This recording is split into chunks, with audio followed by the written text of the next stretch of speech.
What is learning?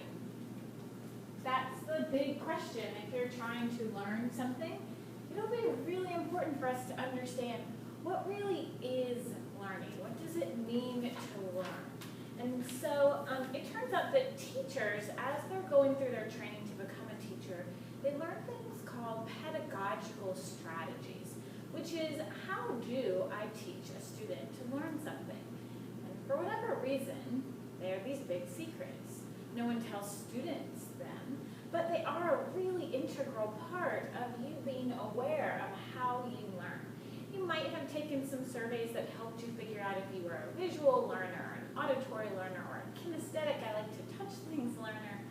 But it turns out there are some theories that will explain the different ways that we learn. And a lot of this comes from brain study, but also behavioral studies. So one of the most famous educational scientists was a man named Bloom. And Bloom came up with a taxonomy. Remember that a taxonomy is a hierarchy,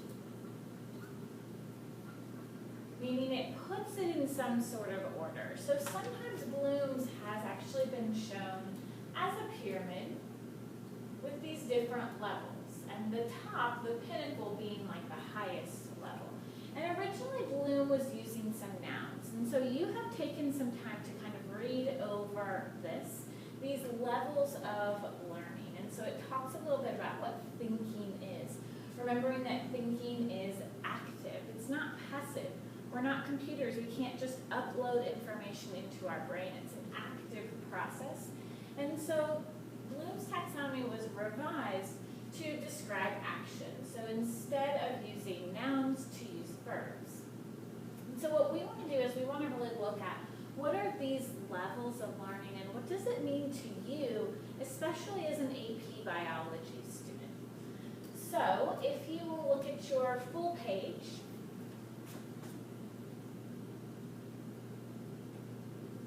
and if you will look at the levels of learning from simple to complex. Now, this is actually a organizational chart of learning that was provided to college students. And so what we're going to do is kind of break this down. Take a second to not look at this part. We're going to focus instead over here on the very left-hand side. So go ahead and draw, highlight, circle this part. This is the most important part to us. These are the levels of learning. And we do want to notice this label here tells us that they increase in complexity as we move down this chart. So the first level of learning is remembering. And what we want to do is we want to realize that there are different levels of knowledge. If you can just recall a fact, that's really just remembering. So recalling fundamental knowledge, concrete facts, dates, definition, where you are literally just regurgitating. This happened on this day, or this is a prokaryotic cell. And so there's examples for lots of different content areas. We're going to look at the biology one. A question that asks you something on the remember is really just asking what is DNA. That's it. Can you tell me what DNA is? And this gives you the type of words that are usually found in these types of questions. However, if we want to make it more complex, and that of course is the big part of AP, is that we're asking you to not just regurgitate facts, but we're asking you to really be able to apply the information. So the next step up is what's called comprehend or understand, and this is where you give the meaning or the significance. You would also have, so the key is, can you explain or summarize them? So an answer to what is DNA here is probably the molecule in the cell. It has the instructions for the cell. But if you can explain the role of DNA in protein synthesis, then you don't just know that a cell has DNA, but you know that DNA is involved in protein synthesis, and you can tell me how. So we're starting to get into the how here. The next level is apply. Use your understanding. The key thing here is to address a new situation.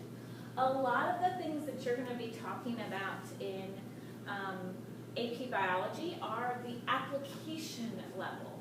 Can you take this knowledge here and apply it somewhere else?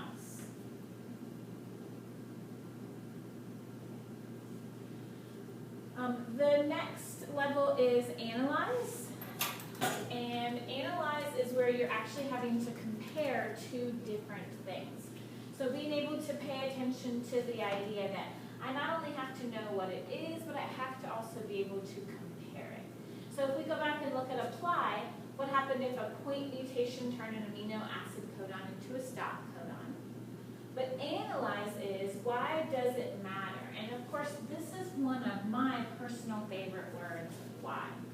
So being able to look at this hierarchy and see all the different information. Then we have evaluate, and then we have create. So evaluating, you're having to judge, and create is where you're actually applying, but in a completely new situation that you're developing. So if we go on and we start to see, well, how am I actually going to use this? So if you'll pause the video here, there are 1, 2, 3, 4, 5, 6, one for each level, examples of questions that are asked of students, and you're going to figure out what level each of these are on. So pause the video here and take some time to try to actually apply your knowledge.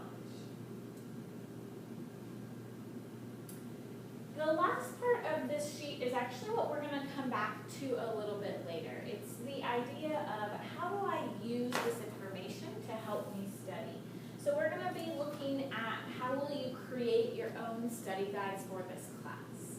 So we'll come back to that later.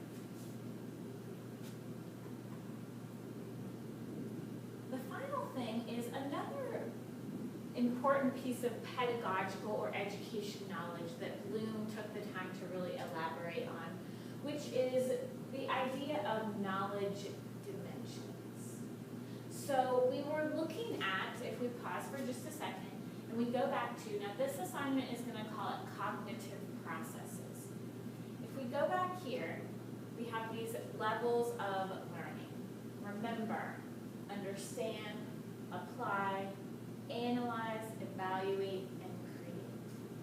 And so when we have acknowledged, okay, I'm asked to do tasks on different levels, it turns out that what you're being asked to do that with is actually a different dimension as well.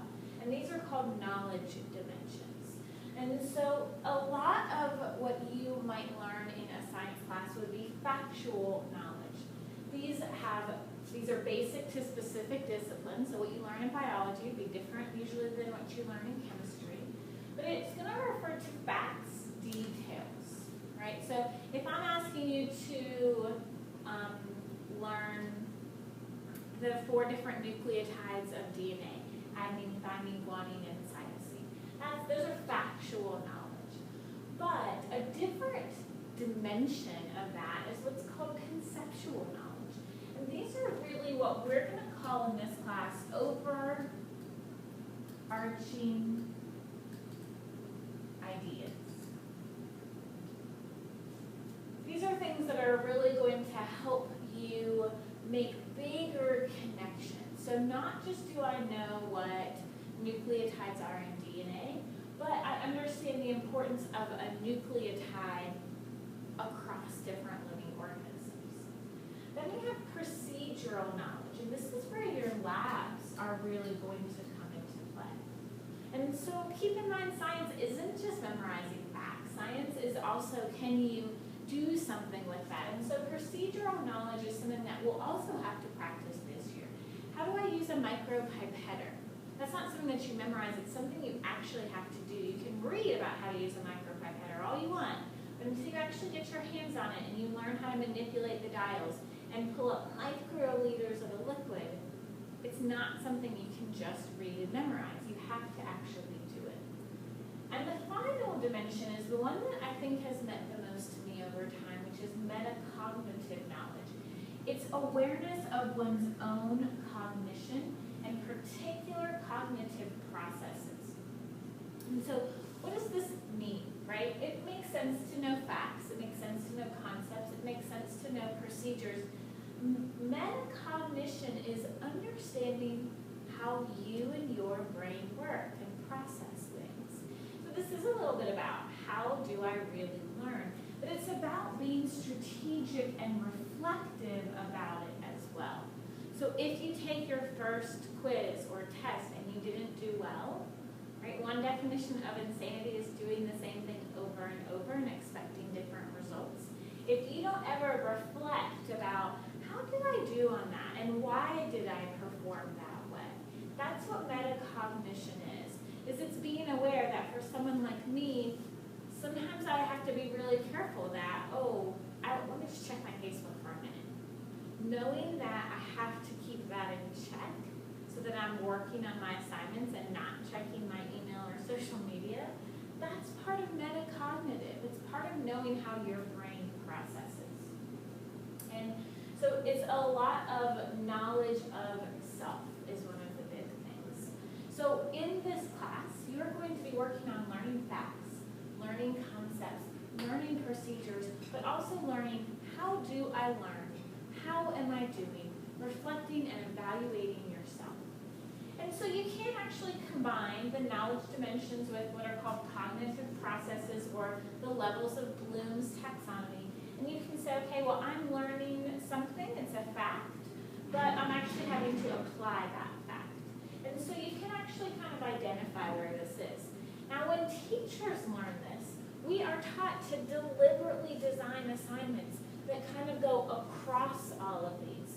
So a reading guide to you may seem very boring or doldrum or not like it has a lot of practical application. But keep in mind that you're going to start noticing these things in your assignments. You'll start noticing when we ask you to do more than remember, when we're asking you to apply, analyze, evaluate, create. And these are the terms that we'll try to use so that you're aware this is a higher level. The importance of these Bloom's taxonomy is that it's really hard to create if you can't remember. So keep in mind this idea of this hierarchy. Now the knowledge dimensions aren't on the hierarchy. You can be metacognitive at any of these levels. But if you can't remember and understand, it's a lot harder to jump up to those higher levels. This, remember, is what we're really looking for, the analyzing, evaluating, and creating. So we're going to take a little bit of time now for you to do a little bit of practice with Bloom's taxonomy. It's not that Bloom's taxonomy is something that you're being tested on, but you have to know how to learn and how to study. And so it's worth the time to put in now. So we're asking you to do a few things. We're asking you to apply.